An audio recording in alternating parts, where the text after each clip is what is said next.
안녕하세요. 젠플입니다. 저번 첫 영상으로 호라이즌 백설을 해석하여 낭독한 내용은 잘 들으시고 읽으셨는가요? 저는 호라이즌을 많이 가지고 있고 또 그 잠재력을 믿고 있습니다. 그래서 호라이즌에 대한 이야기를 비롯하여 익명성 코인에 대한 내용에 대해서 올리려고 합니다.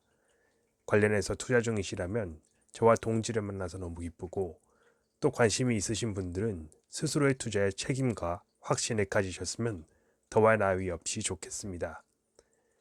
사실 영상을 너무 길게 혹은 주기적으로 얽매여서 올리고 싶진 않습니다. 사실 수익을 크게 생각하기보다는 제 확신을 위해서 영상을 만들고 기록하기 위함이기에 물론 수익적인 부분도 발생하면 제가 투자하는 코인으로 바꿀 수 있기에 더욱 좋을 것 같습니다. 오늘은 어떤 영상을 제작할까 고민하다가 익명성 코인에 대한 파월의 발언 변화를 확인해 보고자 합니다. 대체로 CBDC와 관련한 익명성 부분을 많이 언급했더라고요. 그래서 이 발언이 어떻게 바뀌고 또 어떤 식으로 바뀔지 얘기해 보고자 합니다. 대부분의 자료는 코인리스에서 발췌했습니다. 첫 뉴스글은 2020년 2월 12일입니다. 익명성에 대한 부분은 없지만 후에 나올 부분에 대한 퍼즐 조립을 위해 글을 읽고 넘어가 보겠습니다. 미 연준 의장, 미중 양국 CBDC 입장 달라 제도적 환경 상의. 암호화폐 전문 미디어 코인텔레그래프에 따르면 제롬 파웰 미국 연방준비제도 이사회 의장이 11일 하원에 출석해 미국과 중국의 중앙은행 발행 디지털 화폐에 대한 입장은 다르다고 말했다. 이와 관련 그는 미국과 중국의 제도적 환경은 상이하다. 디지털 통화를 발행한다고 해서 미국 달러화의 세계 금융 주도적 위치 사수에 도움을 줄 수 있을지는 아직 의문이다. 현재 전 세계 중앙은행들은 그 점을 신중하게 연구하고 있다고 강조했다. 이 2년 전 글을 읽고 나면 20년 초에 파월은 미국과 중국의 CBDC 방향성은 다르다고 말하면서 또 달러의 패권을 지키고자 하는 모습을 볼 수 있습니다. 미국과 중국의 CBDC에 대한 차이를 언급했네요. 그 다음 글은 유일하게 코인데스크 코리아에서 가지고 왔습니다.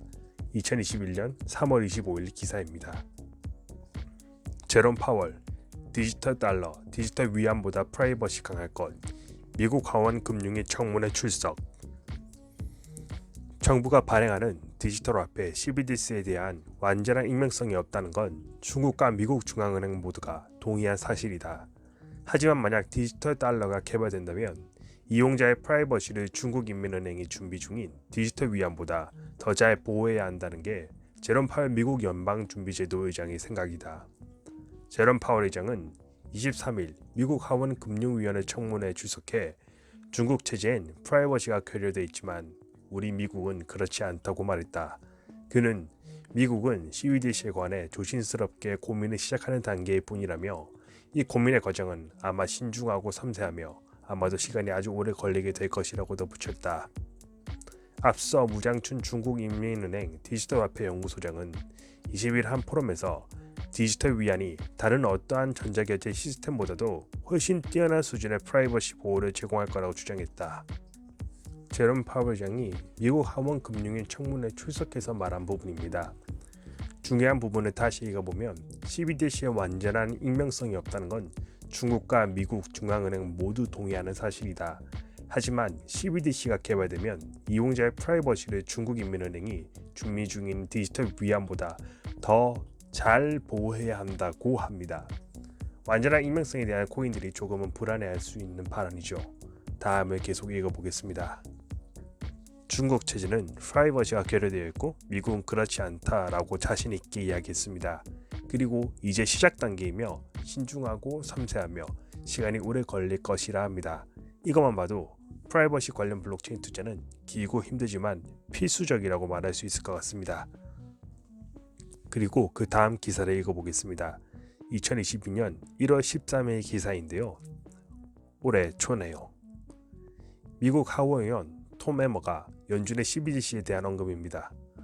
연준이 이용자에게 CBDC를 개설하고 요구하는 건 중국의 디지털 권위주의와 유사한 것이며 그 다음 중요한 부분을 언급합니다.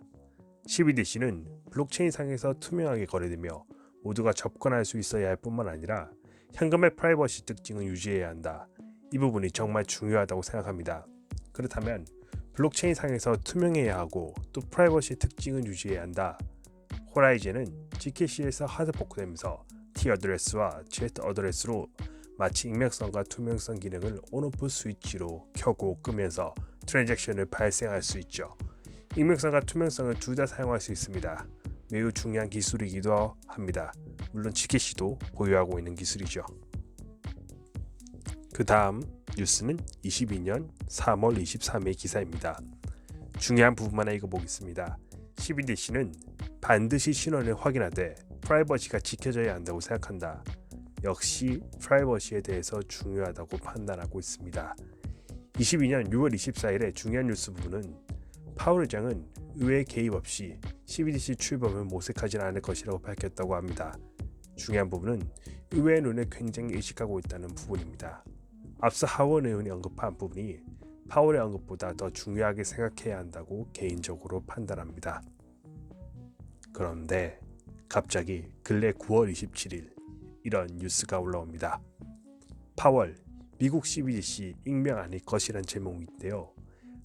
역시 앞서 익명성에 대해서 굉장히 예민한 부분이 있고 연준의 입장은 중앙화되고 컨트롤 가능하고 투명한 것을 원하고 있습니다. 하지만 대중과 금융의 고렛대들은 익명성이 필수 요소입니다. 파월이 어떤 생각을 하고 있는지는 모르지만 앞선 뉴스처럼 의외의 눈을 의식하는 파월이 결국 서로의 이해를 상충하며 컨트롤이 가능한 익명성을 원하고 있는 듯합니다. 그리고 바로 다음날 9월 28일에 나온 뉴스를 보겠습니다.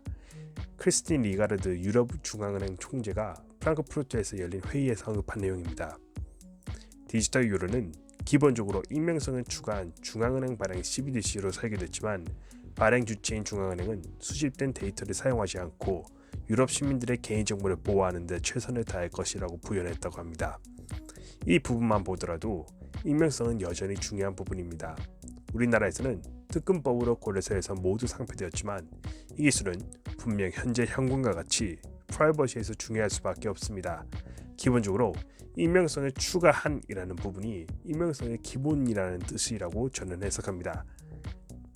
그 익명성의 중심에는 DCG를 등에 업은 호라이즌과 GKC가 힘을 얻을 거라고 생각하고요.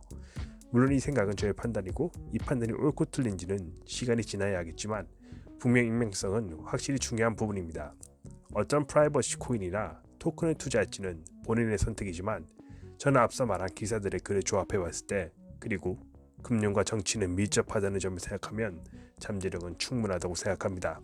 오늘은 직접적으로 호라이즌에 대한 언급은 아니지만 이렇게 세계 금융에서 큰 힘을 가진 단체들의 글로벌 인사들이 말하는 부분을 보고 저의 삶에서 개인의 익명이 얼마나 필요한 기술인지 체감하면서 지금도 호라이즌을 지긋하게 바라보고 있습니다. 마음의 여유를 가진 자가 흐름을 볼 수 있습니다. 오늘도 좋은 하루 되시기 바랍니다. 감사합니다.